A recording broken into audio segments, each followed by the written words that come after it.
everybody. We're going to wait for the audience to build, and then we'll get started. This is going to be fun tonight. This is going to be fun tonight. I had to turn off the boob tube. It was just too stressful. So you guys do the same, and come listen to this story. This story is just insane. Hi, Raven. How are you? I hope you are having a wonderful Wednesday night. And I hope everybody had a great Halloween. I still have a bunch of Halloween pictures to post on Facebook too. But we had a fantabulous Halloween, of course, all spooky spooks. So I hope everyone here did as well. But like I said, we're going to wait for the audience to build. Hi, Zool. How are you? So glad you're here. I actually found this particular story. Well, not the original story. I think most of us are familiar with the Pied Piper of Hamelin or Hamel from our, really young days as part of Grimm's fairy tales and things like that. But I didn't realize it had so much of a backstory and so many rabbit holes, and I kind of fell into it by accident. Hi, Kisa. How are you? I hope everybody had a wonderful, wonderful, wonderful Halloween. We had an absolute amazing one. And then Angie says, hey, Mother De La Morte, my Halloween was awesome. That's good. I'm so glad. Everybody, I tell you, with everything that's been going on for these last 6 months, everybody deserves and deserved a really good Halloween. So I hope you had a really, really nice one. And then Joel says, every day is Halloween. It absolutely is. It absolutely is. So let's see. Let's give it just a couple more minutes. And then we'll get started. Did anybody do anything special this Halloween? Or go to a new haunted house or party, anything like that? So Kisa says, I'm good, hon. How are you? We are very, very well. For those of you that are familiar with Odd Daughter, she actually went to her official first haunted house this year. And it was a lot of fun. It was a lot of fun. It's good. It's fun getting scared. It's fun getting scared. But so, yeah, it looks like that we are ready to get started. Hi, Delenn. How are you? It has been forever. So glad to see you. Yes, it's been a long time. So, okay. So for all of you, hi, John, that are just now joining us, we are going to be talking about the Pied Piper of Hamelin. So let's go ahead and get started. This is going to be a fun one. So there was always a dual nature of the world depicted in folklore and story. For every happy ending, there is an equally tragic one. Children left to die in the woods, lovers parted for forever, villains with their eyes pecked out by crows or burnt alive or even hanged. But this 13th century local legend, is it just a fairy tale or based on some type of actual event or tragedy?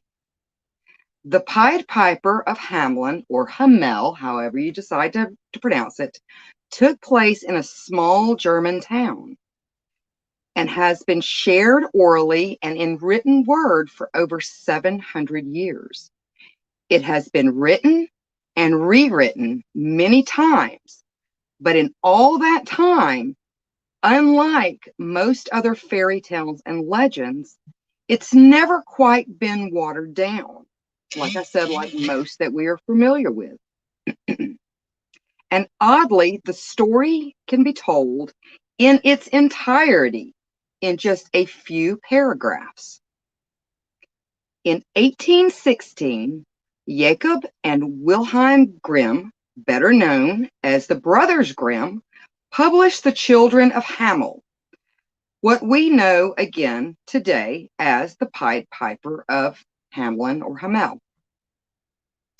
Interestingly, the Grimm brothers did, in their volumes, differentiate between fairy tales and legends, as legends typically used actual places, names, and dates. The brothers Grimm were actually some of the first historians collecting oral accounts, stories, and folklore, and putting them into written context.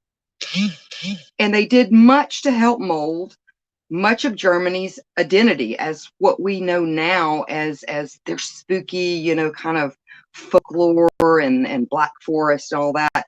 We can attribute and think that to the Grimm brothers or Grimm's fairy tales. Now, historically, there are several references to an actual eyewitness, but unfortunately and sadly, that eyewitness account was lost sometime during the 1300s. In the year 1284, a mysterious figure arrived in Hamel, or what we know from the legend as Hamelin, wearing a coat of many colors. Hi, Carol.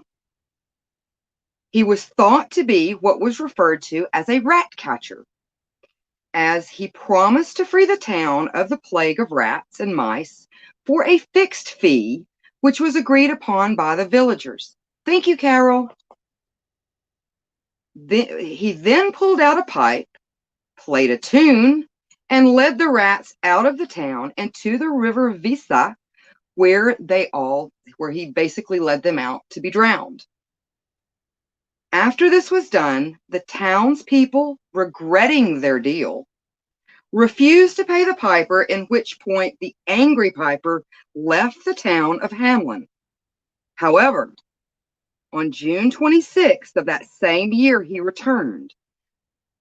But this time, he was dressed as a huntsman and what was referred to as Grimm accountances and a vibrant red hat. While the villagers attended church, he again pulled out his pipe and began to play. However, this time, it was not a tune to collect and mesmerize the plague of rats, but every child of Hamel over the age of 4. Upon hearing the piper's song, many a number of children collected around the piper, including the grown daughter of the mayor, as he led them out of the village gates and into the very heart of a hill where they all mysteriously disappeared. Only 3 children were spared. 2 because they could not keep up. 1 was blind and could not exactly see where they had gone. And 1 was mute and could see but could not tell where they had gone. And the 3rd because he had ran back to fetch his coat. Alas, a total of 130 children were lost that day and were never seen again. Interestingly, in the 18th century, kind of as a side note, the road, which you can find today, on which the children were led, is translated to "No drumming, no dance can be allowed here, street." The mountain where the children were said to have disappeared is known as either Poppenberg or Koppenberg, depending on how you want to pronounce it, where left and right 2 stones and a cross shape have been erected. One would wonder why such a simple story would be retold so many times. At least from a historian's aspect, would lead one to believe something completely dreadful occurred. But what? Let's see what's going on with the comments real quick. Hold on just a second. Let me see if I can check both my devices here. Let's see. Hi, Mason. How are you? Let's see. Hello, everybody. Hello, everybody. Hi, Frank. How are you? Okay, so at least this far, I have learned, when I was researching this, a heck of a lot more information than I knew, from childhood. I mean, I thought it was just a fable, to be told to children. But there's a whole lot more. There's a whole lot more. So the pipe itself has been described as anything from a flute to panpipes. Let's see. And Maud says, just like the Pied Piper led rats through the streets, danced like marionettes, sway to the symphony of destruction. Yes, and just a tidbit of information, which is I found really cool, was that it is believed by a couple of historians that, you know, even though they weren't up to snuff as far as intelligence of what we know, they have or had a lot of intelligence when it came to the natural world. And it is said that a piper, a rat catcher, knew the tunes to play that would actually mesmerize rats and mice if played 9 times at a certain pitch, would imitate the squeal of rats and mice. And that's the reason that they would follow. Let's see. And Kisa says, I've seen a Disney silly symphony of the Piper. He took the children to Toyland. The rats went into a big block of cheese and disappeared. Well, let's hope they went to Toyland. Now, there are a whole bunch of theories that we're going to go through tonight that have quite a bit of validity. But I will keep my fingers crossed for Toyland. So anyway, the pipe, it can be in because there's several stories out there. Anything from, you know, a flute itself, like a metal flute, to panpipes or reed pipes, that kind of thing. The piper is also referred to in the story as pied. Does anybody know what pied means? Lesson time. The Pied Piper. So pied can indicate anything having 2 or more colors. Someone with a multicolored article of clothing can be said to be pied. So clothing of many colors, or a calico cats can be considered pied, or what they traditionally think of as a bright party coat. So that's where the word pied comes from. The piper himself has always been described as having a mesmerizing appearance, both in clothing and stature. More of not necessarily a friendly, yes, pied, John, multicolored. Not necessarily as friendly, even though you do see some depictions of him. The actual description of the Pied Piper was more of a Spengali type magician, a mesmerist, or a musician. They're kind of all intertangled, but he was kind of a trickster, not necessarily someone to be trusted. And it looks like I have froze. Let's see. Yeah, it looks like. Let me try to go out and jump back. Oh, I'm back. Okay. So I don't know what's going on with our connection tonight. All right, so let's wait for, okay, so everybody's still here. Great. I thought I lost everybody. So anyway, like I was saying, he's traditionally more of a Spengali type character, a magician, a mesmerist, a musician, not necessarily to be trusted, a low-key, kind of like a low-key type character. In essence, one of the scary things about it, yes, right there, is he had the power to put both animal and human under a spell. So let's see what's going on in the comments real quick. Just 1 second. I think I can check all of them from here. Let's see. Hi, Calvin. How are you? Let's see. Is there a 70s version of the Pied Piper when he takes the rats to Funky Town? I don't know. That would be very, very interesting. Hang on just a minute. I have Ghost electronics, and it looks like my TV has wanted to turn itself on. So give me just a second. Let's see if we could turn this off. There we go. See, the ghosts, they still hang around here sometimes. They like to affect my electronics. All right, let's see. Yes, much like so Zul says, like the Greek god Pan. Very, very good description. Very, very good description. Let's see.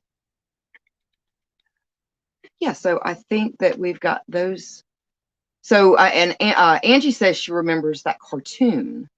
So yeah, I wish he was more of a cartoonish type character, but yes, kind of a creepy fellow. Hi, Dawn. How are you? Okay, so we kind of, I kind of went into this description of the Pied Piper a little bit. But let's go into the story and let's go way back. Okay. So one of the earliest depictions of the legend comes from a stained glass window in a church in Hamlin, dating back to the 1300s. The church was damaged due to fire sometime around 1660, but many written accounts did survive. Hi, Tom. How are you? Which gives some credence to what this town must have experienced due to the loss of their children. That this is something more than just a cautionary tale to adults or keeping one's promise or allegory. The story of the Pied Piper of Hamelin is not without historical basis. Reportedly, the earliest recordings that were referenced but have since been lost are the Hamlin Town Chronicles. Yes, and this is a funny sound, referred to as Donat, not donut, Donat, which is circa 1311. So it was kind of like the town paper, and it was referred to as Donat, Donat. And a stained glass window, which I had referred to earlier, in the town's church of St. Nicholas. These refer to the disappearance of 130 children in the year of 1284 AD after the appearance of a piper in the town of Hamlin, Germany. In the nearly 90 years from the time of the supposed incident to the first preserved written account, changes in the legend may have been due to whoever was telling the tale. The earliest surviving record, according to Bernard Queenan, who was I don't want to say a writer. I don't know necessarily if you would say those were writers back then, more of like chroniclers, and in their own way, historians. But he wrote The Evolution of the Pied Piper. It's estimated to have originated around 1370, and as a Latin endnote in a copy of the Cantata Aurera of Heinrich von Herod, which was, they had like little books and pamphlets and a lot of communication, decrees and things like that back then. It was written in the style of a monk scribe and juxtaposed Arabic and Roman numeric figures, which is a feature of 14th century writing. So it's very, very old. Although literary versions of the Pied Piper vary, explicit intertextual references to the Bible in some form can be seen as significant in the text chosen and can be found in the early Latin text. The English translation by Henrik Spanuth establishes a point of reference as the earliest written record of the event. So at this point, they were actually putting it down to an event, not a story. Hang on just one second. Okay, great. So we're not froze there. It must be something weird going on with my end. Let's see. So Tom says the earliest surviving record was from Heman's Hermits. And this may be a part of that, Tom, because this particular writing was what we would think of as like a monk scribe type thing. So this is what was written. Okay, this is how it goes.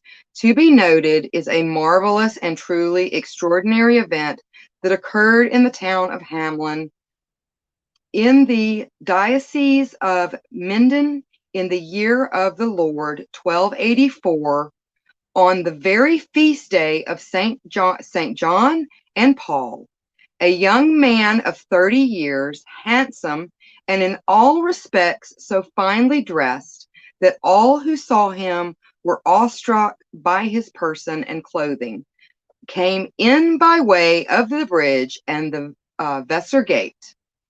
On a silver pipe which he had of wonderful form, he began to play through the whole town, and all the children hearing him, to the number of 130, followed him beyond the eastern wall.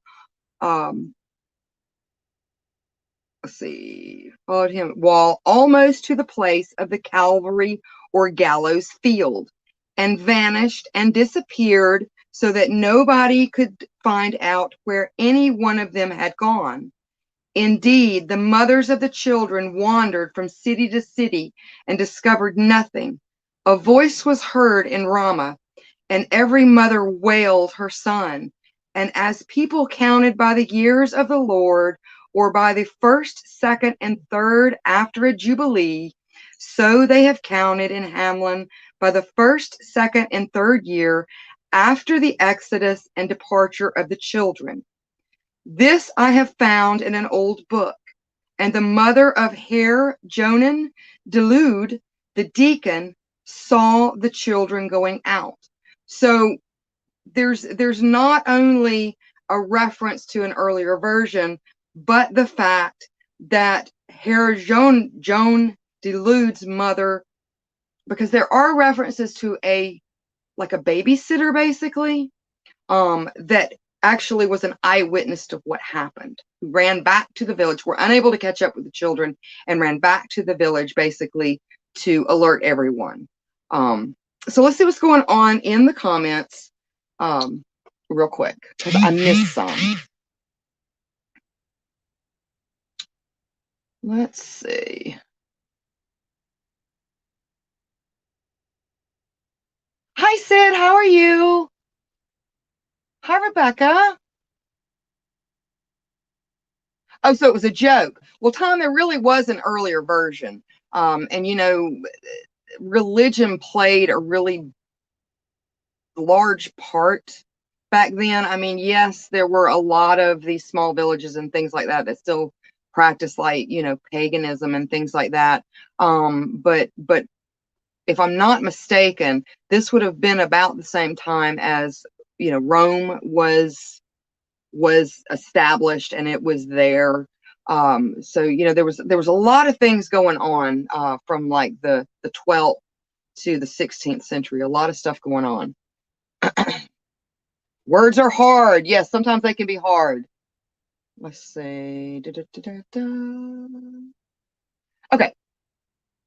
All right. So we see in that reference that there was a reference to an actual eyewitness, and they do refer to it as an event.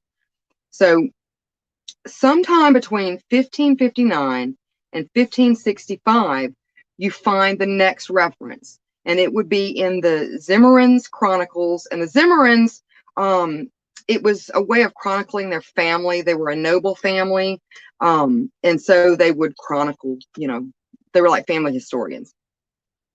Would be the earliest known account that mentions the plague of rats. And remember this, as the rats are not actually part of the original story.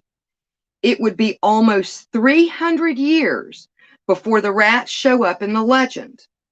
Now, that may or may not be significant. Are rats, in that case, just a metaphor or a symbolic representation of something? Now, possible that could be possible. But one must ask, being that the piper was part of the original story, the possibility of some type of rat or mice, excuse me, infestation is a reasonable assumption, as there are other historical references of those time periods in medieval texts and history of what is referred to a rat catcher and the use of pipes as their tool.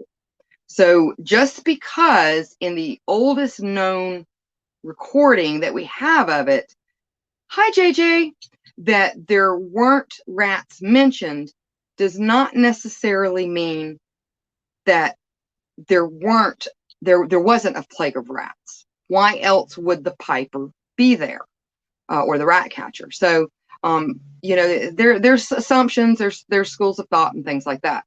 So Zul says music is power, full of magic. It absolutely is. So, like I said, could a plague have taken the children? Hi, Mike. So Mike is here from Virginia. Welcome, welcome, welcome. So could a plague have taken the children?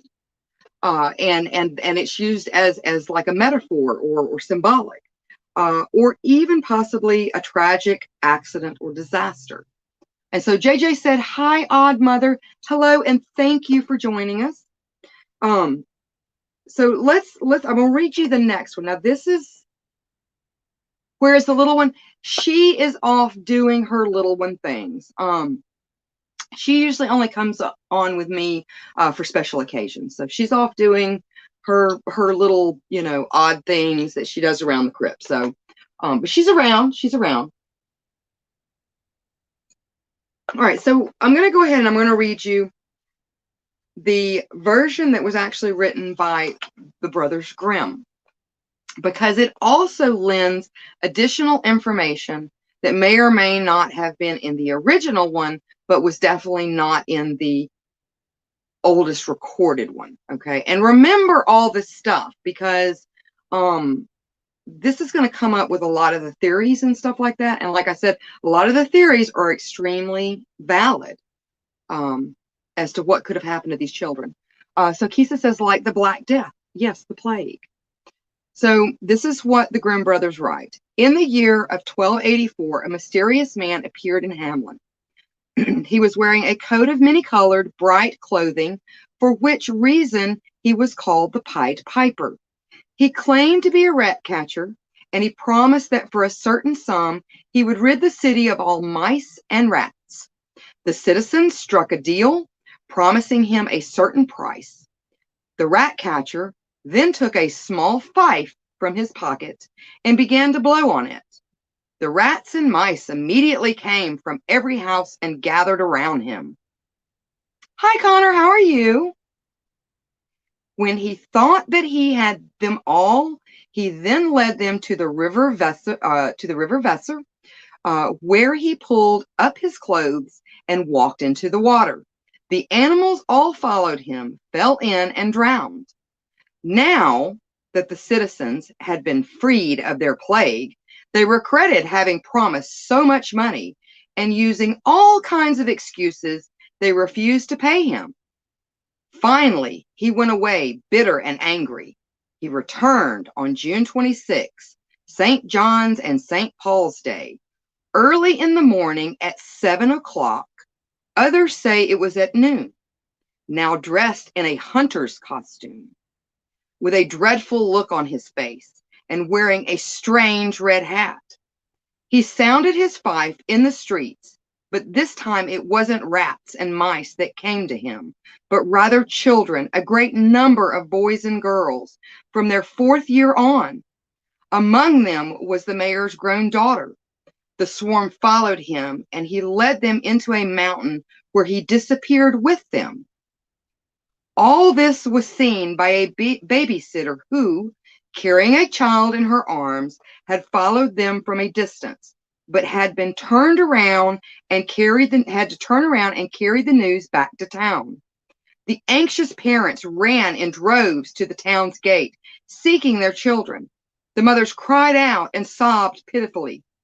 Within the hour, messengers were sent everywhere by water and by land, inquiring of the children, of any of them had been seen, but it was all for naught. In total, 130 were lost. 2, as some say, had lagged behind and came back. One of them was blind and the other mute. The blind one was not able to point out the place, but was able to tell how they followed the piper. The mute one was unable to point out the place, although he or she had heard nothing. Or they were able to point out the place, but had heard nothing. One little boy in shirt sleeves had gone along with the others, but had turned back to fetch his jacket and thus escaped the tragedy, For when he returned, the others had already disappeared into a cave within a hill. This cave is still shown. Until the middle of the 18th century, and probably still today, the street through which children were led out to town gate was called Bugloss, drumless, soundless, quiet street, because no dancing or music was allowed there. Indeed, when a bridal procession on its way to church crossed the street, the musicians would have to stop playing. The mountain near Hamelin, where the children disappeared, is called Poppenberg. 2 stone monuments in the form of crosses have been erected there, one on the left side and one on the right. Some say that the children were led into a cave and that they came out in Transylvania. So let's stop there. So there is a mention of 2 things. We're going to come back to that Transylvania reference. And no, we're not talking Dracula or anything like that. It's a little bit more real worldly that actually plays into the actual time period. Yes, no vampire children. That's, I was like, what? But it will be interesting to find out when they may have showed up in Transylvania. So, there's a lot of weird things with this story. So let's see what's going on in the comments real quick. Yes, my little one, JJ. Let's see. So Angie says it was infected and they had to, I don't even know what you're talking. What was infected and they had to pull it out? I'm scared to even ask.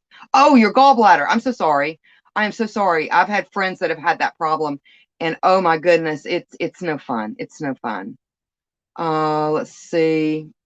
So Kisa says, that's strange. I wonder where the children went. Well, like I said, we're going to go over the theories on this. And like I said, a lot of schools of thought on the theories actually come from academia. So they're not, I mean, some we're going to go over are woo-woo.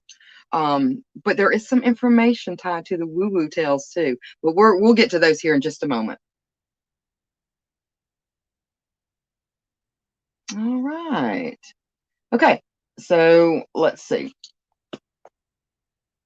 So we finished up. So the Grimm's brothers write that they, for whatever reason, and this won't be the first time this comes up, that the little children wound up in Transylvania. Yes, it does remind you of that song, Kisa. Absolutely, to a land of enchantment. But they also mentioned a cave, and that cave, as they referred to then, as now, can be found on or in or at the base of, I'm not really sure, of Poppenberg or Koppenberg Mountain, depending on how you want to pronounce it. So the citizens of Hamelin recorded this event in their own town register, and this is still from the Grimm brothers, and they came to a date all their proclamations according to the years and days since the loss of their children. Now, according to the Grimm brothers, the 22nd was the day that it occurred, rather than the 23rd of June, so that was entered into the town registry. Now, interestingly enough, the following lines, which you can see today, are inscribed on the town hall. In the year 1284, after the birth of Christ, from Hamelin were led away 130 children born at this place, led away by a piper into a mountain. And on also the new gate was inscribed in Latin, which I'm not going to pronounce, but it does translate to, this gate was built 272 years after the magician led 130 children from the city. So they're referring to him as a magician at that point, not necessarily a rat catcher. So, you know, that might be, for certain theories and things like that, that might be something different. And it does raise more questions as to what kind of tragedy might have occurred.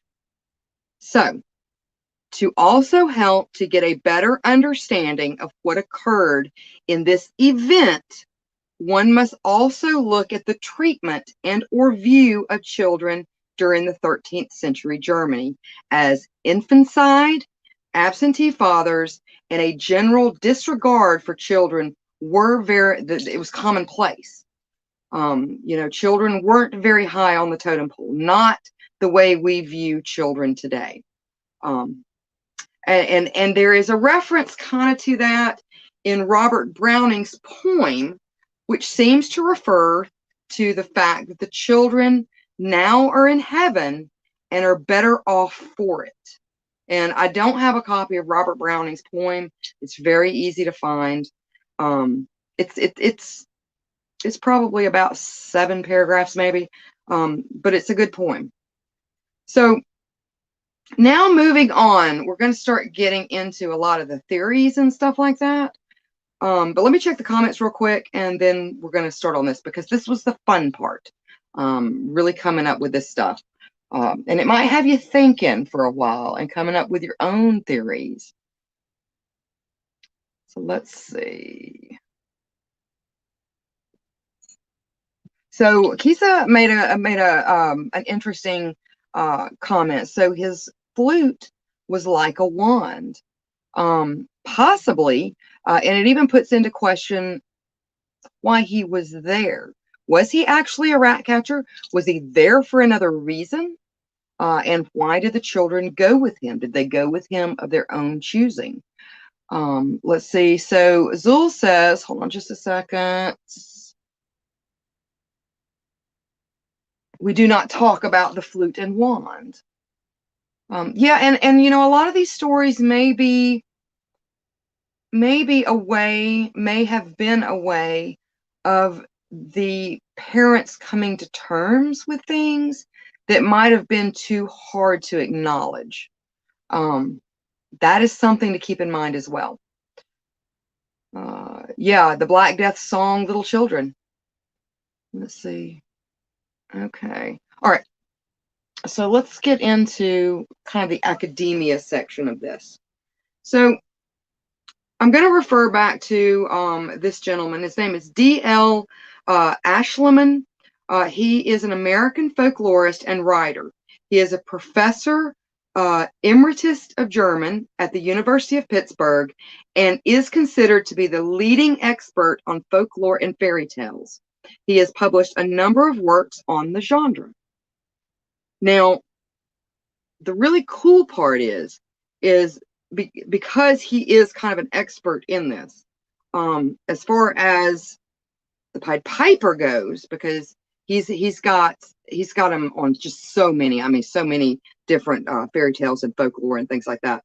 But as far as the Pied Piper, he has taken 29 versions of the Pied Piper legend written over the centuries and have broken them down into 3 categories: rat catchers who abduct children, rat catchers but no abduction of children, and mysterious disappearances of children, giving validity to the possibility also of cults and or of child abduction or child slavery. So let's talk about some of the theories that could have taken place, as there are many.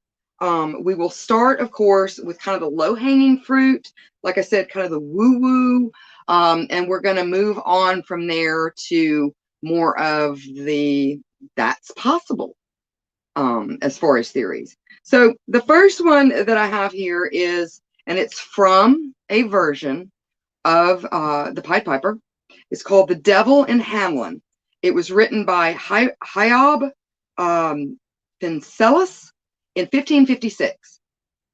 And I've labeled this possible God's retribution for sin, or a possible child predator. So and this is what he writes: of the devil's power and wickedness, I will here tell a true history. About 180 years ago, on Saint Mary Magdalene's day, it came to pass at Hamelin, on the Weser in Saxony, that the devil went about the streets visibly in human form, piped and allured many children, boys and girls, led them through the town gate towards a mountain. When he arrived there, the children disappeared or he disappeared with numerous children who had followed him, and nobody knew what became of the children. Thus did a girl who had followed them after report to her parents, and thereupon diligent search and inquiry was soon made over land and water to find out whether the children had possibly been stolen and led away. But nobody could tell what had become of the children.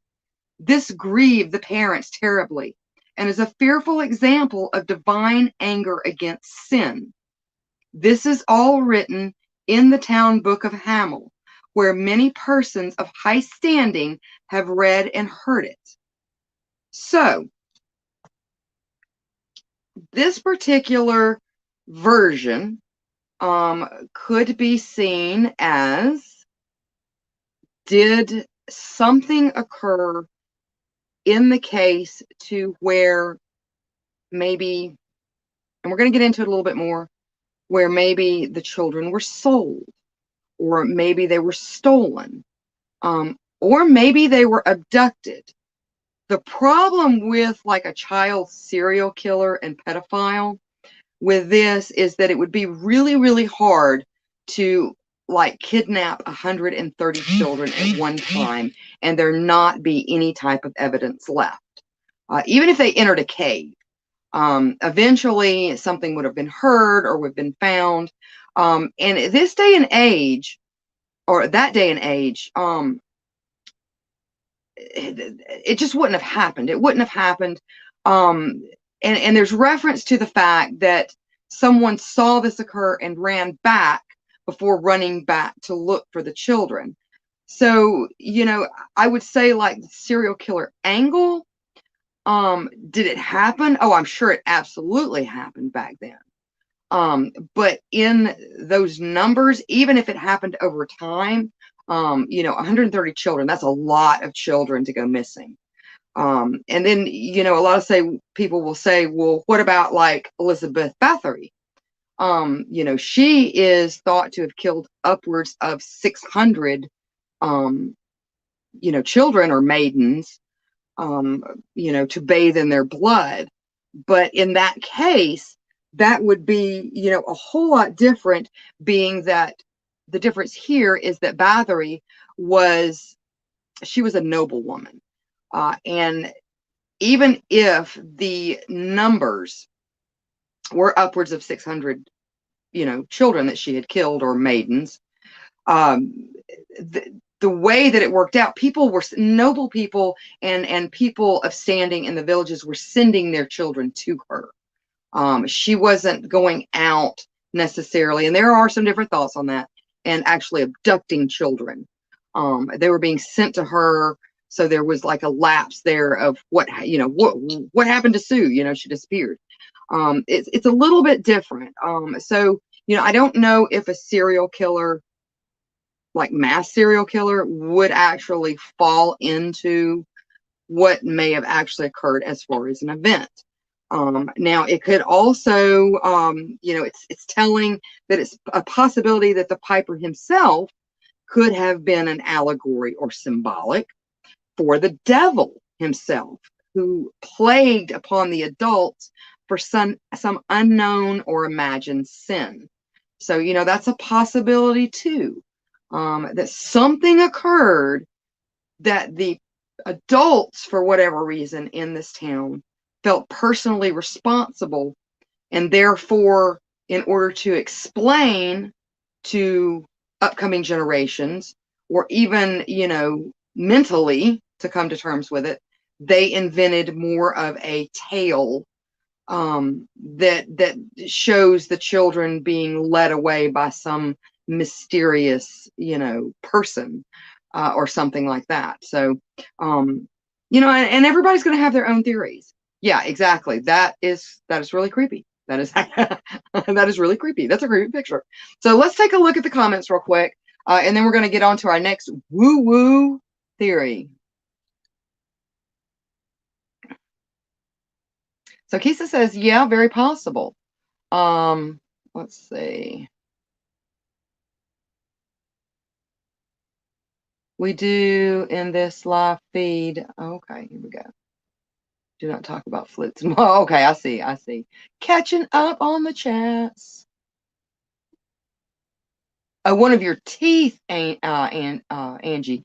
Yeah, I had to have a root canal not too long ago, and they had to go through, not to get completely off subject, but they had to go through a crown. And I've had root canals before, but I have never had one where they actually had to go through the crown. Oh my goodness, it was awful. My face swelled up, and it was days before I felt normal. But yeah, I can definitely understand that. I hope you feel better. So our next one, and of course it has to come up just because, is alien abduction. Were the children abducted by aliens? Now, like I said, although it was quite likely that the 13th century people saw many unexplainable things, this, in my opinion, is just a bunch of woo-woo. And it's just a way of explaining, like an explanation of the children's mysterious disappearance into the side of a mountain. But if you wanted to go with that theory, then you could say, was the alien abduction and them seeming to disappear right into the face of a mountain, could it have been the Romulans? They really love those cloaking devices. Thank you, Jacob. Thank you. They really like those cloaking devices. So maybe the children were abducted by Romulans. But I mean, that would be something you could play out if you thought that the children were actually abducted by aliens. Some would say that the flute that the Piper played, it was not necessarily a flute. It was some alien software that was able to put all children or all people that were susceptible to a certain tone under some type of, like sleepwalking or some sort of spell to where they could take them away to, wherever out in outer space, in their Romulan spaceship. So, if you want to go down that path, that is a theory. That is a theory. That would explain how it looked like the children just disappeared right into the side of a mountain. However, interestingly enough, there is a famous German Broad Street woodcut, and I know that it was the Greys. Yes, it was the Greys. It was the Greys. There is a Broad Street woodcut, and woodcuts were normally named after whatever artist cut them, and they were used for printing. That's how they printed pictures. And anybody familiar with a woodcut, what it looks like. It has a very distinct look about it, like a lot of the old Black Plague dance macabre, to where it looks like kind of like little stick figures and things like that. That's a woodcut. So in a famous German Broad Street woodcut, there is an incident, and it is referred to as the 1561 celestial phenomenon over Nuremberg. And you may have seen this and not realized that you were looking at it. The text of the Broad Street can be translated as giving the following transcription of the event. In the morning of April 14th, 1561, at daybreak, between 4 and 5 a.m., a dreadful apparition occurred on the sun. And when this was seen in Nuremberg, in the city, before the gates, and in the country, by many men and women, at first there appeared in the middle of the sun 2 red semicircle arcs, just like the moon in its last quarter. And in the sun, above and below, and on both sides, the color was blood. There stood a round ball of partially dull, partially black, furious color. Likewise, there stood on both sides, as a torus, which I'm not sure what that is, about the sun, such blood red ones and other balls in large numbers, about 3 in a line and 4 in a square. Also, some alone were blood red stripes, becoming thicker to the rear and in the front, malleable like the rods of the reed grass, which were intermingled among them two big rods, one on the right and the other to the left. Within the small and big rods, there were three, also four, and more globes. These all started to fight amongst themselves, so that the globes, which were first in the sun, flew out. Flew out to the ones standing on both sides. Thereafter, the globes standing outside the sun in the small and large rods flew into the sun. Besides, the globes flew back and forth among themselves and fought vehemently with each other for over an hour. And when the conflict in and again out of the sun was most intense, they became fatigued to such an extreme extent that they all, as said above, fell from the sun down upon the earth as if they all burned, and they then wasted away on the earth with immense smoke. After all this, there was something like a black spear, very long and thick, sighted. The shaft pointed to the east. The point pointed west. Whatever such signs mean, God only knows. Although we have seen shortly, one after another, many kinds of signs on the heavens, which are sent to us by the Almighty God to bring us into repentance. And it goes on a little bit more, and it is signed by Hans Glasser, letter painter of Nuremberg. And interesting enough, again, Nuremberg is 270 miles from Hamlin, and this occurred 277 years later. Coincidence? I think not. So that is your woo-woo theories. So let's see what's going on in the comments, and we're going to move to, for me, one of the most interesting, and probably for you guys too, and not woo-woo. It was Asgard. Maybe, who knows? Come down to collect Loki. All right, let's see what we got going on. All right. So Jacob says, cool topic. Thank you. Yes, it is a very, very unusual backstory. I found it extremely intriguing. Let's see. And Kisa says, that's a lot of finger bones. And then Maud says, hey, Jake. Let's see. Okay. Yes, we do. I think it was the Greys. And then Zul says it was E.T. Kisa says it was Asgard or Asgard.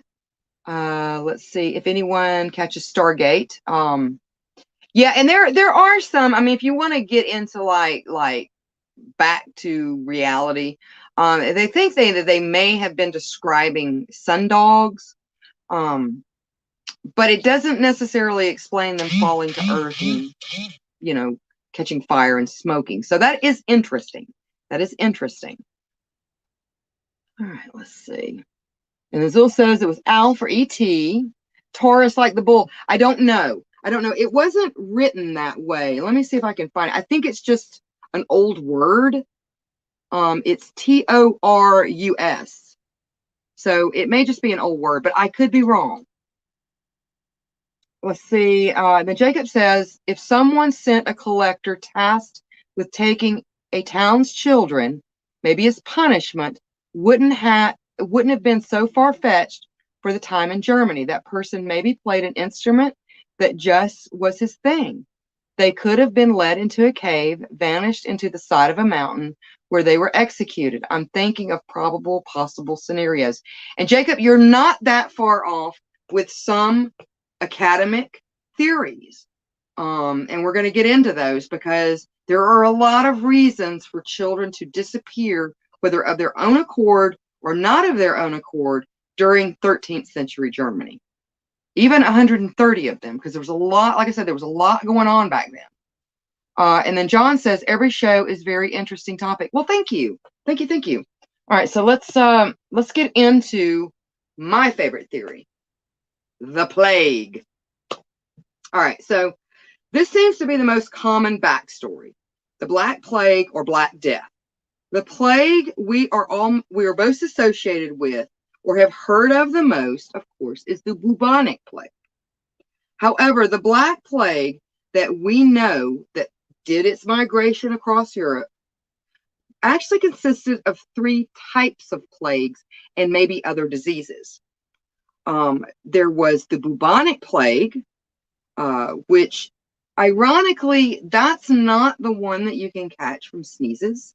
You can catch bubonic plague from coming in contact with body fluids and things along those lines. Now, with the bubonic plague, the estimated mortality rate was around 80%. So you had about a 30% chance of surviving the bubonic form. Now, along with, if we're talking about the traditional Black Plague that we know about, what came with it during that time was the pneumonic plague. It is the most contagious. It is the one that you can catch from sneezes and coughs. Its mortality rate is estimated between 90 and 95%. So you didn't have that big of a chance of actually surviving the pneumonic plague. And then Jacob says, ooh, that's a great theory, leading the ones with or without the plague away, either to dispose or to save them. That's a good mention right there. Okay, so, and then along with those two types of plagues during the Black Plague, there was a third. It was the worst, but if you wanted to catch a plague, if you lived during the time of the bubonic plague, the Black Plague, you wanted to catch the septicemic plague. Okay, it was known. It had a kind of a rhyme verse or whatever that went along with it, that you could be dancing at dawn and dead by dinner. It killed you that quickly, and it had almost a 100% mortality rate. Now, with all of these, it's not the rats that actually, that actually carry the plague, okay? It's the fleas on rats that carry the plague. So the plague itself that we know of, the Black Plague, the problem here with the Black Plague is that it didn't start to peak until the 1340s. Its highest peak was between 1347 and 1351, and none of these would single out just children, okay? So not to say that there weren't reports or there haven't been archaeological findings, because they can actually check, if they can find a human skeleton, they can check if it still has its teeth in the actual socket. They can get DNA from those areas a lot of times, even back then, from that far back, and see if, what they may have died from. So there were really isolated earlier forms of what we know of the Black Plague, but the Black Plague as we know it would not have singled out children, and it really didn't peak. It wasn't that devastating until way later. So you would need to look for other possible diseases. And this brought up murine typhus. Dead by dawn, yes. So murine typhus. It is also transmitted by rat fleas in the same exact way. Hi, Susan, how are you? So in the 1980s, Dr. J.H. Drix wrote an essay that was published in the American Journal of, and I'm going to do my best to pronounce this, dermopathology. Okay, so dermopathology. So basically what that is, dermopathology, is a study of not only pathology so far as diseases and things like that, but also like the skin. So diseases that would affect the skin, diseases that would transfer by touch, that kind of thing. So he wrote an essay, and in it he kind of put his findings and even wrote a little bit, put his findings basically about what could have been going on with the Pied Piper event or tale. Hold on, and I missed that one. Mike, can you put that one back up real quick? Okay, so Zool says, the Black Death is a song little children would sing to this day. Yes, absolutely it would. It is. So we're going to look at murine typhus. So Dr. Drix writes, the Pied Piper of Hamelin, a medical historical interpretation. A historical basis is proposed for the 13th century legend of the Pied Piper. Historical and epidemiologists' arguments are present in favor of murine typhus as the predominant infection in the Hamelin epidemic. Rats come in, most likely by ship, carrying fleas infected with murine typhus, and maybe even an earlier or a very early isolated form of the plague. The scenario by Drix is that the rats possibly worked their way to the village where they died. After dying, the children, either due to playing with the rats or because they were put to cleaning up the rats, were bitten by the fleas. Because even though, and I took a long course on the Black Plague and the type of flea, it's a type of flea, a rat flea. They don't prefer other types of animals, but they will bite other types of animals once their host dies. So, it could be the kids playing with them, or sent out to clean them up, because there are some references to the fact that there were plagues of rats back then, and they were by the hundreds when they died. So somebody would have had to clean that up. The theory is that it would have had to have had been murine typhus, as it would burn through the children very quickly, much more quickly than the plague, as by the time anyone realized that the children were sick, the fleas would be dead from the typhus themselves. Yes.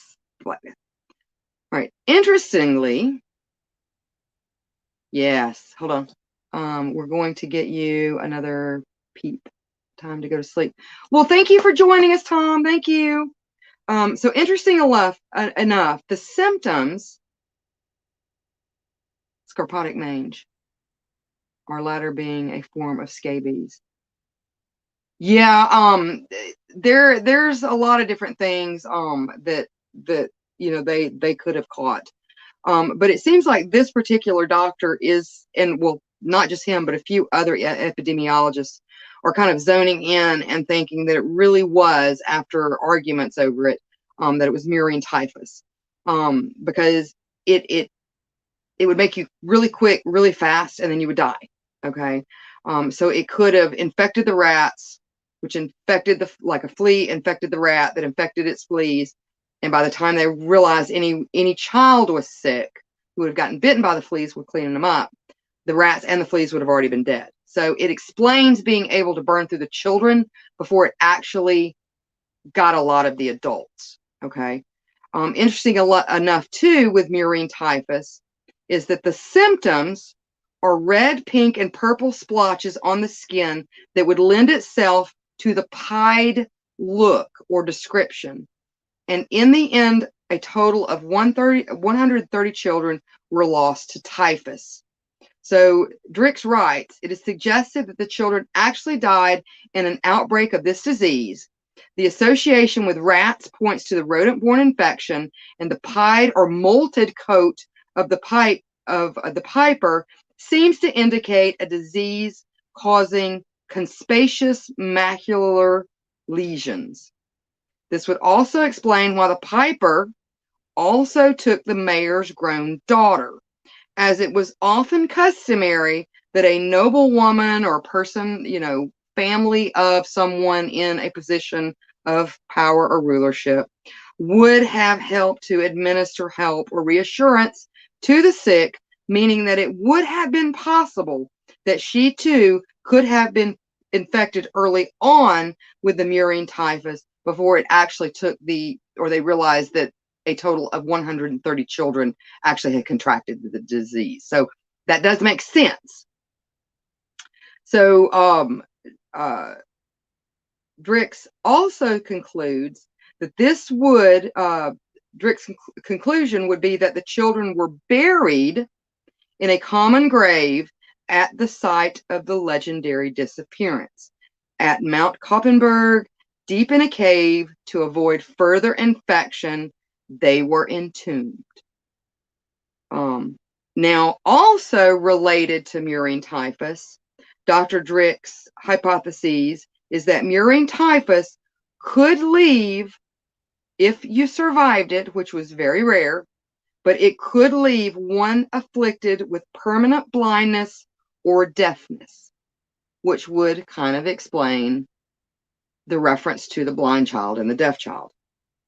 And even though rats, again, were not mentioned until 300 years after the event, doesn't necessarily mean that they were not present, only that because of the knowledge and correlation, basically were not known as far as rats. They had no correlation or connection with rats and disease, and their fleas, and connecting that to plague or disease. So they may not have realized that the rats were of any significance until later, because now he's only working with 29 versions, but there are multiple versions of the Pied Piper, and records in history and things like that.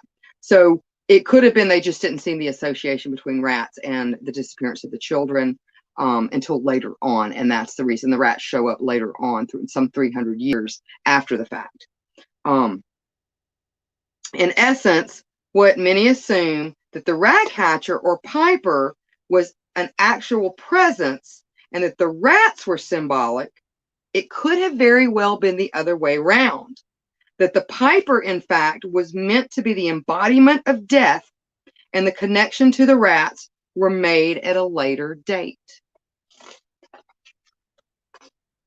Now, the one drawback to that theory, which I think is an excellent theory, is the fact that it does not completely correlate with the eyewitness account.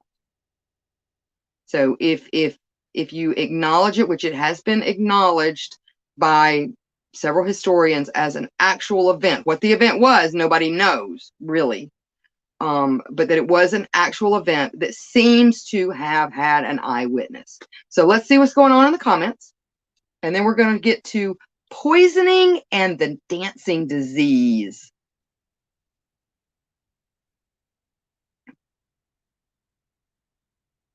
Let's see.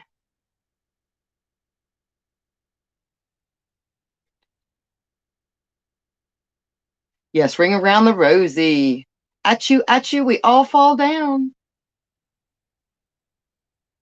Are you asking me, Justin, if I work at Lake Hickory? I'm not a haunt actor. If you're talking to me, I am actually a mixed media artist. I do fine art, horror art, and I'm a streamer here on Psychomantium13 and Psycho Bunny Death Cult. You can find us on YouTube, Facebook, and Instagram, and our websites. Yes, it is an interesting story, Angie. It really, really is. Let's see.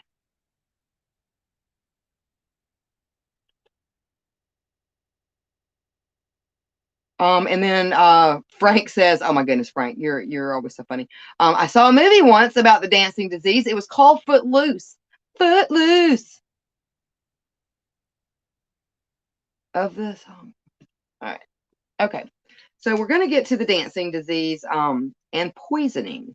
And when I say poisoning, I'm talking about ergotism and the dancing disease. So the dancing disease is also referred to as dancing mania, also known as dancing plague, St. John's dance, and the better known St. Vitus dance.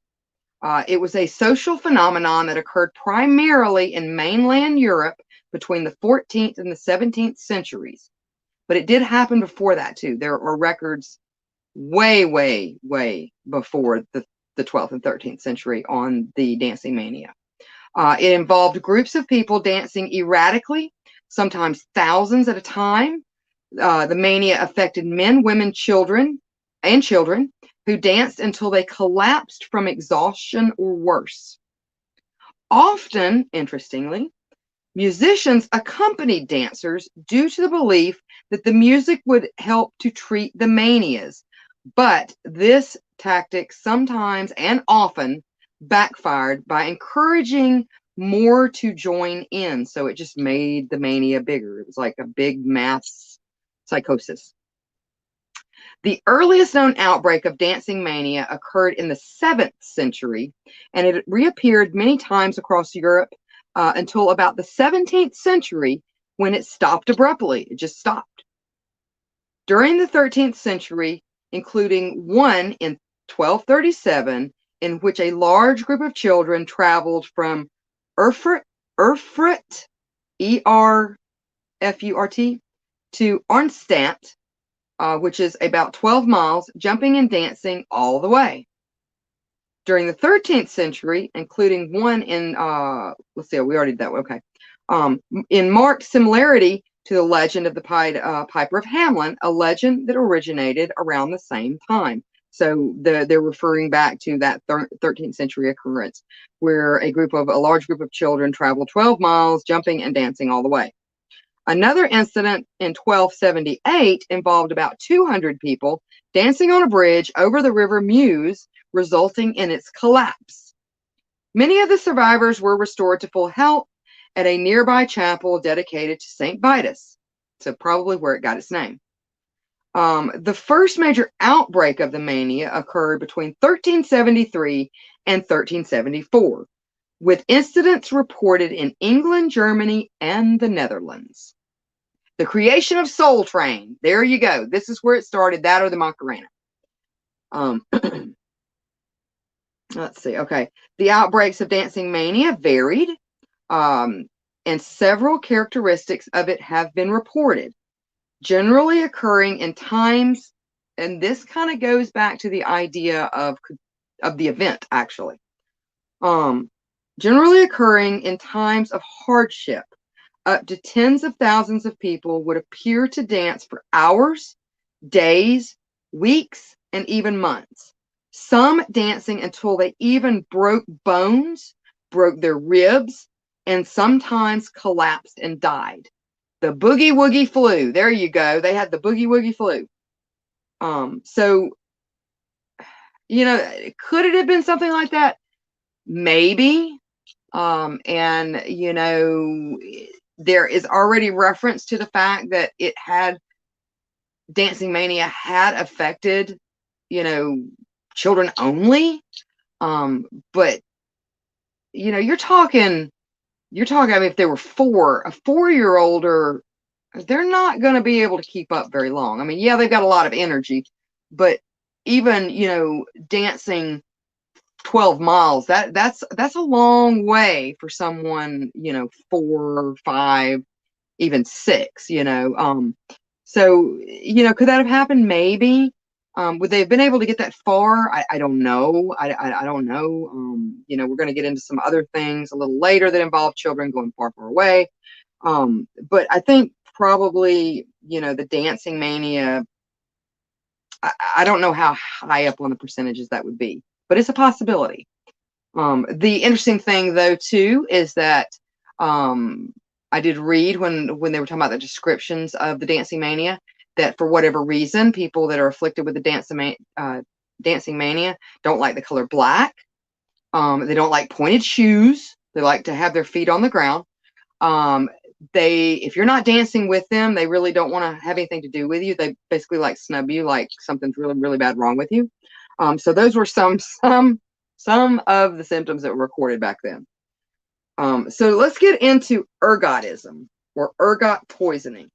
Ergotism is the effect of long-term ergot poisoning, traditionally due to the ingestion of the alkaloids produced by fungus that infects rye and other cereals or grains.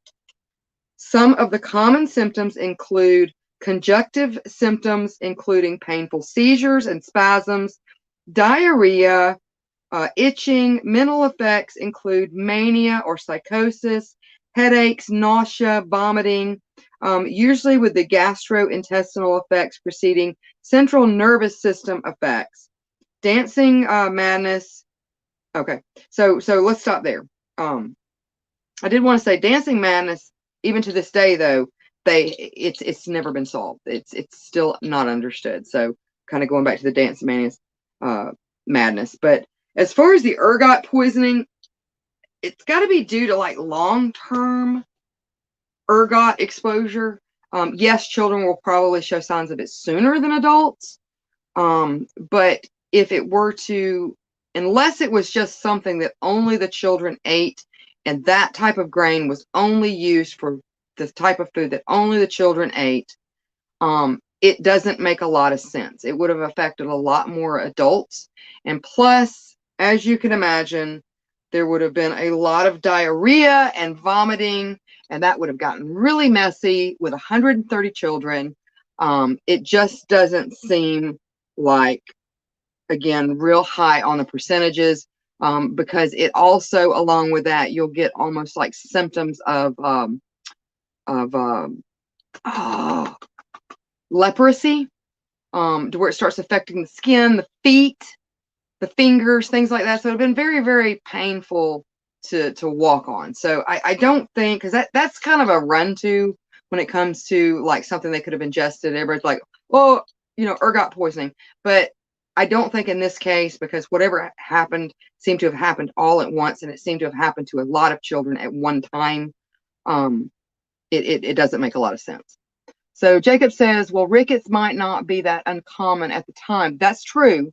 By dancing, they may be just referring to the awkward movements due to their bowed legs and weird spines. That's a possibility too. And a softening and weakening of bones in children, usually due to inadequate vitamin D. Vitamin D promotes the body's absorption of calcium and phosphorus.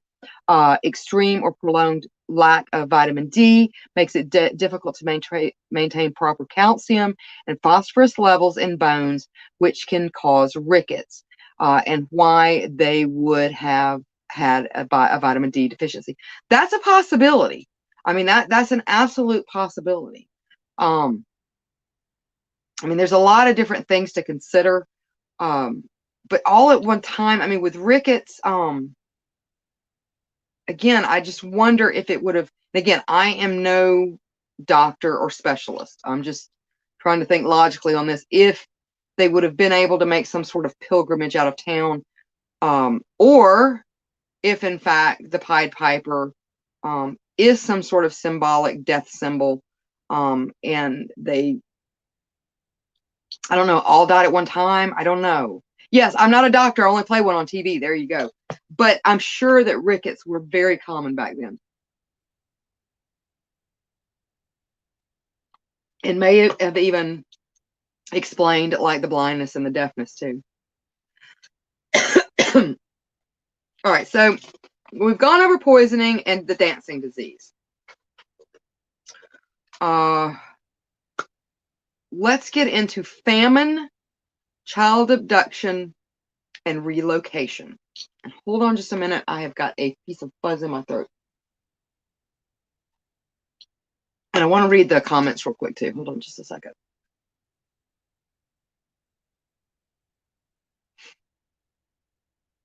Or it could have been, all those side effects they give you of cholesterol medications. Absolutely, Frank. It could have been that too. Or having evil vapors. Yes. And the Body Boom says makes you scared to eat rye bread. It has to be stored wrong, but there's still cases of ergot poisoning. It's just it's not as prevalent now that we have more efficient and sanitary ways, and we understand how funguses and bacteria and stuff work. It's not that big of a problem now, at least not in the United States and some of the more developed countries. But yeah, I mean, it's basically, from my understanding, it's from, harvesting those seeds and then storing them to where they get damp and that fungus can grow on them. And it does specifically for whatever reason, like rye bread. Hot patootie, bless my soul. I really love that rock and roll. There you go. Let's see. And then Keith says back in the 1300s. Yes, back in the 1300s. And then Jacob writes again. Symptoms include delayed growth, bow legs, weakness, pain in the spine, pelvis, legs. People may experience pain areas in the bones, muscular cramping, flaccid muscles or muscle weakness, also common. Required deformity of chest and ribs, bone fractures, bow legs, cavity, deformity of the skull, or slow growth. Yeah, I mean, it's possible. It's possible that it could have been something related to deficiency. It's very possible. Let's see, and then Tom is singing a song. Let's see, sung to the tune of Yesterday from the Beatles, Leprosy. All my skin is falling off of me. I'm not half the man I used to be. How did I get leprosy? I'm an awful singer. Let's see. Okay. All right. So I think we're caught up. All right. So we're going to talk about famine, child abduction, and relocation. So famine. Out of the 29 versions of American folklorist D.L. Ashliman's, he compiled several made references to the possibility of some type of famine occurring, which would also play into the possibility of the rise of future plagues, the infestation of rats, and things along those lines. It also was not uncommon for parents to sell children in times of hardship, whether this was to give their children a better life elsewhere or simply for the money. And we've seen a lot of, movies that kind of reference this and things like that, to where they will, if they've got too many daughters, or, something along those lines, and they can't feed all them, then they would sometimes either put them to some sort of indentured servitude somewhere to where the family got the money, or something along those lines. So, thinking it could have been famine, and that for whatever reason, it was either the whole village starved or they single out 130 children. Whether, again, it's to get, and it would kind of explain the mayor's daughter too, if it were a fact of giving them a better opportunity. Because relocation, and I found this something new.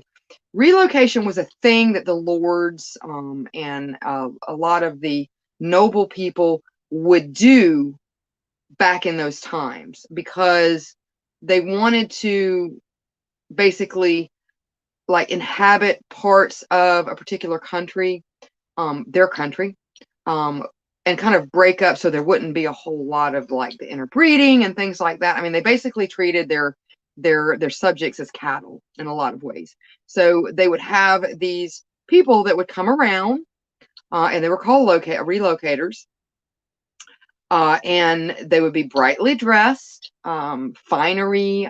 They might look a little bizarre because these people did this as a job, and so they may have been foreigners, dressed differently.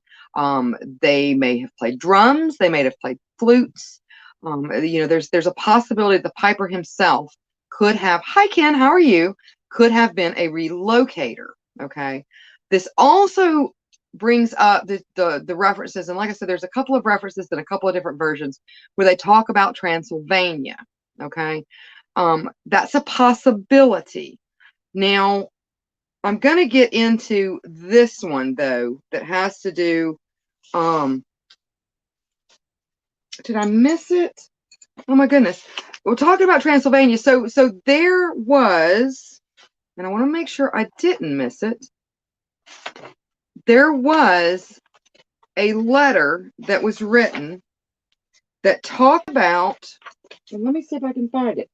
Oh my goodness, I can't believe I didn't read this. So basically what it does is it talked about the children showing up in Transylvania. Here we go. In Transylvania, but they didn't show up until 92 years later. Okay. And it's basically a letter from one man to another, from a Richard Bessingham, who wrote Restitution of Decayed Intelligence and Antiquities, printed by John Bill, 1628, and it refers to the incident of an event that occurred in 1376, which is basically that the Saxons that were living in Transylvania all of a sudden had children that shared surnames with people of Hamelin, the village of Hamelin. But it was 92 years later. Now, if you were to look at that as a relocation type aspect, it could have been maybe offspring or something like that. And this was that particular version or record was just a tall tale. But they would take people to other areas, and so that could have been an explanation for the children. But again, you have to look at the fact that there were some that were very, very young, so it would involve rearing these children. These children would not be able to really help in a lot of the labor tasks and things like that of building new settlements and things like that. That would have been, you would think, for a relocator, it would have been something more in the lines of 12, 13, 14, that kind of thing. Maybe even as young as 10. Because, back then, I mean, people could be married at 13. So, that kind of lowers the percentage there. Now, child abduction. This is a letter to a gentleman by the name of Mr. E.P., and it's from a gentleman by the name of James Howell. It's called A Miraculous Passage into Hamelin. And this dates to 1643. So it says, "Sir, I saw such prodigious things daily, dawn," and I'm reading in their language, "dawn, these few years, that I had resolved myself to give over wondering at anything, yet a passage happened this week that forced me to wonder once more, because it is without parallel. It was that some odd fellows went skulking up and down London streets with figs and reasons, alluring little children, and so pompadouring them away, or porlotting them away from their parents, and carried them a shipboard from beyond the sea, whereby cutting their hair and other devices, this so disguised them that their parents could not know them. This made me think upon that miraculous passage in Hamelin, a town in Germany, which I hope to have passed through when I was in Hamburg. Had we returned by Holland, which was thus, nor would I relate it unto you were there not some ground of truth of it.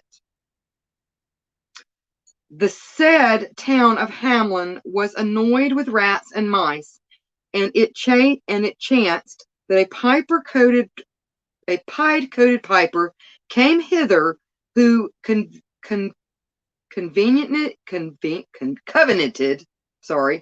apparently this person could not spell, with the chief burghers for such a reward, if he could free them quite from the said vermin, nor would he demand it till 12 months and a day after the agreement being made.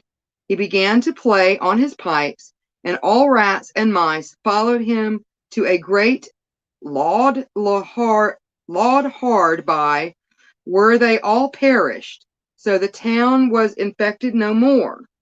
At the end of the year, the Pied Piper returned for his reward. The burghers put him off with slight and neglect, offering him some small matter, which he refused, and staying some days in the town on Sunday morning at high mass, when most people's at church, he fell to play on his pipes, and all the children up and down followed him out of the town to a great hill not far off, which rent in two and opened and let him and the children in, and so close up again. This happened a matter of 250 years since. In that town, they date their bills and bonds and other instruments to the law to this day for the year of the goings out of their children. Besides, there is a great pillar of stone at the foot of said hill, whereon this story is engraven. No more now, for this is enough in conscience for one time. So I am your most affectionate servitor, J.H. Fleet, October 1st of October, 1643. So he seems to be making a reference to the fact that the children may have either A, been, maybe the piper was a pirate, someone that helped to move, items from distant lands. He might have been a foreigner, anything like that. And we're all familiar with the fact of where they would often steal young children to put them to work on ships. Now, whether it was an actual flat out abduction is a question. It would explain the 130 children all at one time, or if they took them because the village refused to pay and they felt it was their just deserts. But it seems like that gentleman is making reference to what happened in London with them trying to kidnap children and cut their hair to where their parents could not find them, to put them on a ship and sell them far, far away, is possible, and is interesting. Now I'm going to go into the relocation a little bit more, and one disturbing notation about what could have happened to them as well, because it had happened before. Yeah, it had happened. Actually, it happened after, but they do make references. So let's see what's going on in the comments real quick. So Ken says, good subject. Thank you. So Kisa says, this is fun. Should look into another nursery rhyme, like the Tooth Fairy, for example. Yeah, I mean, early gentrification, possibly with the relocations. I find it really interesting, especially because I did not know that the Brothers Grimm actually did distinguish between legends, which are based on some sort of factual something or another, and what they call kitchen tales or fairy tales. So they did make a distinction. So I would like to look at some others and see, because if they have the dates and names and places, that's usually a good indication that it may have been based on something real. So I learned something with this, but yeah, I would like to do that. Let's see. So Angie says, has anybody seen the movie Squirm? I think I've seen that a long time ago. Or was that Slither? There's Slither, there's Squirm, and then there was one that was called Night of the Creeps that was kind of like that too. I like Night of the Creeps. It's kind of an old campy 80s horror, but I like Night of the Creeps. Let's see. So no, it was never Neverland, I do not think. Let's see. Kisa, the children were used as work laborers in the 1300s. Yes, they were. They absolutely were. Yes, Night of the Creeps was awesome. It really, really was. All right. And so the relocation itself, and I'm going to do my best to try to pronounce this. I'm usually not too bad at German. Ostedlung, which literally translates to Eastern Settlement. It is the term for the high medieval migration period of ethnic Germans to and beyond the territories at the eastern periphery of the Holy Roman Empire, and the consequences for settlement, development, and social structures in the immigration areas. Okay, so again, they were moving them from areas that they felt maybe overpopulated for the resources, also to keep interbreeding from happening and things like that. They would have relocators that would come around. Sometimes they would pay either a fee to the parents, or they would make promises of like land and things like that to the children if they would go and help build these new settlements and things like that. Now, there was a version in the 29 versions. It was written in 1864 by Druck von R.V. Waldenheim, and it's called The Ratcatcher of Cronenberg. And it writes, with the sun's first rays, Cronenberg experienced its own drama. Hans Maushole, dressed in a purple-red robe and playing a golden flute, stood at the marketplace in front of the town hall. The melodious tunes that he invoked from his instrument must have sounded like music from heaven to the children, for they gathered around the mysterious musician with joyful haste. Still playing, he walked towards the Danube, where a large and handsome ship awaited him. Led by the flute player, the procession boarded the ship. Its sails billowed, and it floated out to the middle of the stream. This time, the Ratcatcher did not return. To the contrary, the ship sailed further and further from the city, and neither it nor any who were aboard were ever seen again.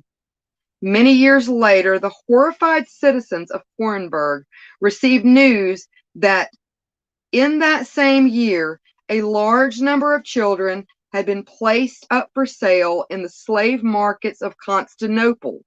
They had no doubt that the children were theirs, and they rued their lack of honor, but too late.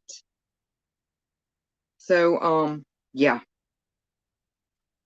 So slave markets were very much alive and vibrant back then. All right, let's see what's going on in the comments. So he says, I've got good news and bad news. Your dates are here and they're dead. Yes. I knew a guy, his name was Bendover. I knew a guy named Richard Head one time, people. And you know what the short nickname version for Richard is, don't you? Yeah. He was a nice guy though, actually. Let's see. So Mott says, oh God, brings back our series on the Rostov Ripper and trying to pronounce all those Russian names. Yeah, Russian, for whatever reason, I'm not too shabby with Russian, some Latin, and German. Spanish, French, oh my good God, French, like Norwegian and Gaelic and stuff like that, you might as well throw it out the window. That ain't happening. But yeah, German, for whatever reason, I guess it's, some people's, I can't get the roll with Latin, or with Spanish and things like that. But I could do the with the Russian and the German. So I don't know, it's weird. Yes, exactly, Kisa, exactly. Poor guy. He caught it in school. All right. So war and pilgrimages. Now, at the same time, the War of the Limburg Secession was a series of conflicts that were going on between 1283 and 1289 for the succession of the Duchy of Limburg, or Limburg. So basically, again, it was not uncommon for lords and noble people and people that oversaw certain villages, like these servants and citizenry were property to them, would sometimes come in and take people to fight in their wars. Now, it seems to me that this doesn't, as far as the percentages, really isn't that high, because why would you take a 4-year-older?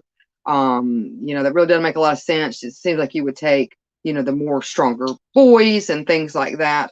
But that was not uncommon, and that was going on at the time as far as them taking people and making them fight in wars, in their own personal wars. However, there was something that happened prior to this, and this would have occurred in 1212, and it was called the Children's Crusades. It was a failed popular crusade by European Christians to regain the Holy Land from the Muslims, said to have taken place in 1212. The Crusaders left areas of northern France, this was France, led by Stephen of Cloyes, and Germany, led by Nicholas. So it was from France and Germany that this crusade, what did I call it? Not a crusade, but, well, yeah, it's called a crusade, the Charles Crusade, but it's really more of a pilgrimage.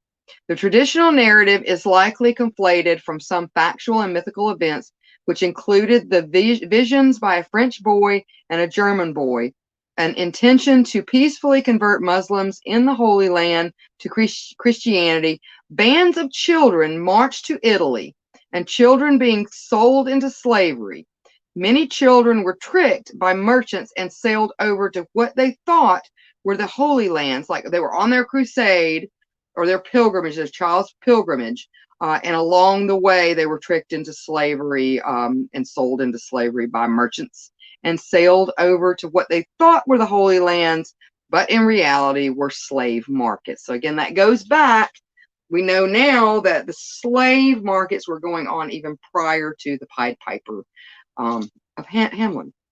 So, although I was unable to give you one definite answer as to what happened to the children of Hamelin, it is obvious that some type of sad and disastrous event did occur and did in fact occur. And this is something more, I feel, than just a fairy tale. So I hope you like that. I thought that the research was going to absolutely kill me because it went down so many rabbit holes. So let's see what's going on in the comments. Limburger. Yeah, Limburger. Like Limburger cheese. Limburg is where that sticky cheese was made, or stinky cheese. Let's see. My hubby went to school with a guy named Richard Head. He loved being called. You know, and I've known other people that have known people with that name.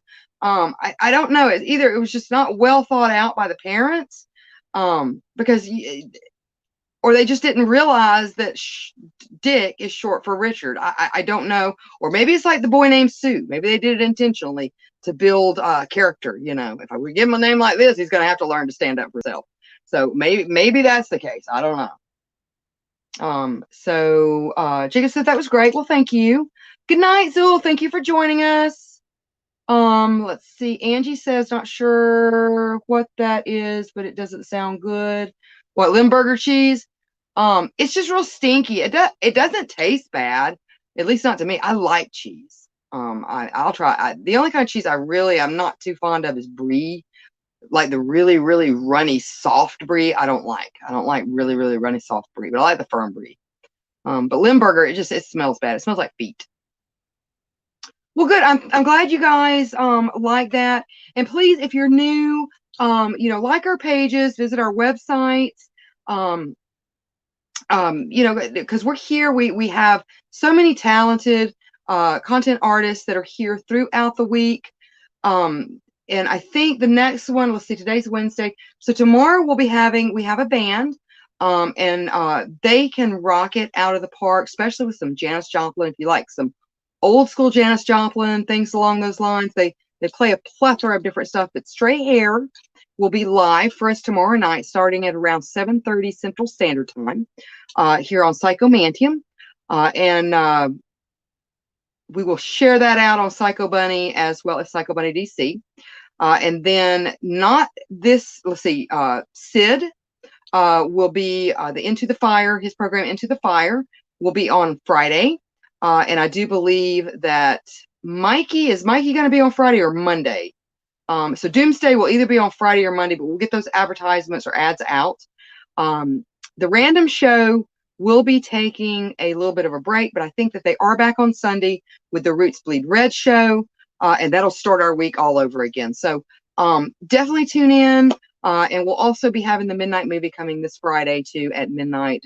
So I'm not sure what we're playing, but stop by for that too. There's not a whole lot of anything on the boob tube right now. I tell you, it's just too stressful. Come hang out with us and our shenanigans. A whole lot more fun. So I hope you enjoyed it. I will be back here next Wednesday. And pleasant nightmares, everybody. Bye.